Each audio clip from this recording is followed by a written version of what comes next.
السلام علیکم، میرا نام محمد احمد ہے اور گزشتہ 21-22 برسوں سے میں ٹی وی اور فلم کے شعبے سے وابستہ ہوں۔ کوئی 17-18 سال میں ٹی وی کے لیے لکھتا رہا، مختلف سیریلز لکھے، ایک فلم لکھی رام چند پاکستانی۔ آخری فلم جو میں نے لکھی اس کا نام تھا تیرے بن لادن، اس کے ڈائلاگس میں نے لکھے۔ یوں کہیے کہ میری خوش قسمتی ہے کہ جوائے آف اردو نے مجھے اس قابل سمجھا کہ آپ لوگوں سے مخاطب ہو سکوں۔ آج میں آپ کو اپنی پسندیدہ کتاب جس کا عنوان ہے دستک نہ دو، جسے الطاف فاطمہ نے لکھا، اس کے 2 صفحے پڑھ کے سناؤں گا۔ میں نے اس کتاب کو کیوں چنا، اس کی کئی وجوہات ہیں۔ یہ میری والدہ کی پسندیدہ کتاب تھی اور کوئٹہ کی سردیوں میں نومبر-دسمبر کے مہینے میں ان کا حکم ہوتا تھا کہ میں صبح سن روم میں بیٹھ کے اس کتاب کو بآواز بلند کروں۔ کہیے تو دستک نہ دو سے ہی میری تربیت ہوئی۔ اس کے بعد پھر جوں میں اسے پڑھتا گیا اور کئی بار پڑھا تو مجھے یہ پتہ چلا کہ منظر کشی ہر ایک کے بس کی بات نہیں ہوتی، اور منظر کشی اس طرح کی جائے کہ آپ کو سب کچھ نظر آنے لگے، جو کچھ مصنف نے لکھا وہ آپ کے سامنے فلم کے پردے کی طرح کھل جائے۔ نہ صرف منظر کشی، میں سمجھتا ہوں اس کتاب میں جس طرح کردار بنے گئے، جس طرح کردار لکھے گئے، وہ اتنے خوبصورت ہیں کہ آپ کو ہر شخص دکھائی دینے لگتا ہے اور اس سے آپ کی انسیت بڑھتی چلی جاتی ہے۔ دستک نہ دو میں یوں تو ہر صفحہ ہی اس قابل ہے کہ آپ اسے بارہا پڑھیں، اسے سمجھیں، اس کی اردو پہ غور کریں، اس کی تہذیب پہ غور کریں، مگر جب میں اس کی یہ شروع کے 2 صفحے پڑھتا ہوں، ان کو پڑھتے ہی مجھے وہ گھر دکھائی دینے لگتا ہے۔ تو یہ میری پسندیدہ کتاب ہے صاحب، دستک نہ دو، اور اسے ہمارے گھر والے بائبل کہتے ہیں۔ اس کے کچھ صفحات تو میری بہنوں کو ازبر یاد ہے اور وہ اسے کوٹ بھی کرتی رہتی ہیں۔ گیتی آرا بیگم ہم سب کا پسندیدہ کردار ہے۔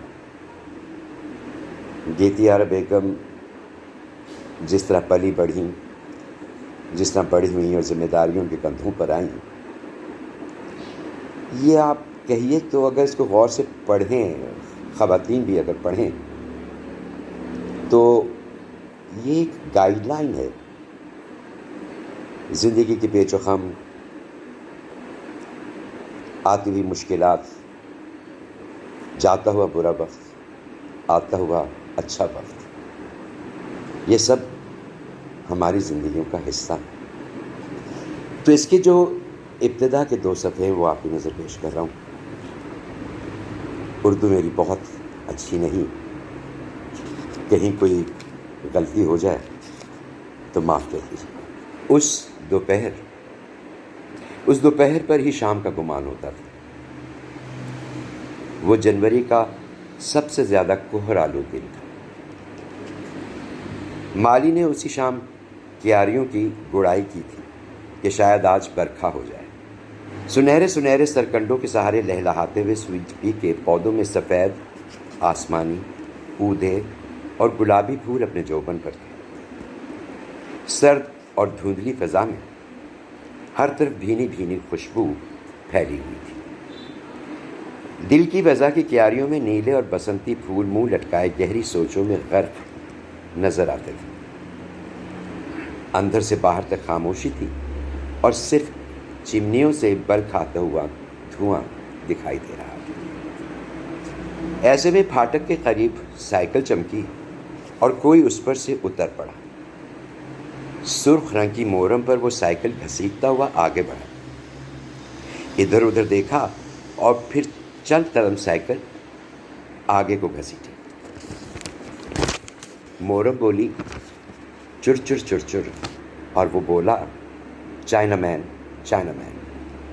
پیچھے سے ایک باریک سی آواز آئی، چن چن چائنا مین، اور اس نے مڑ کر دیکھا۔ اس کے پیچھے نیلی ٹیونک اور سفید بلومر میں 2 بچیاں تھیں۔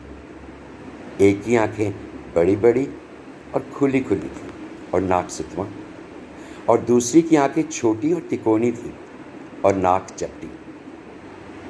اس کے بال بھی بہت اونچے اونچے کٹے ہوئے تھے۔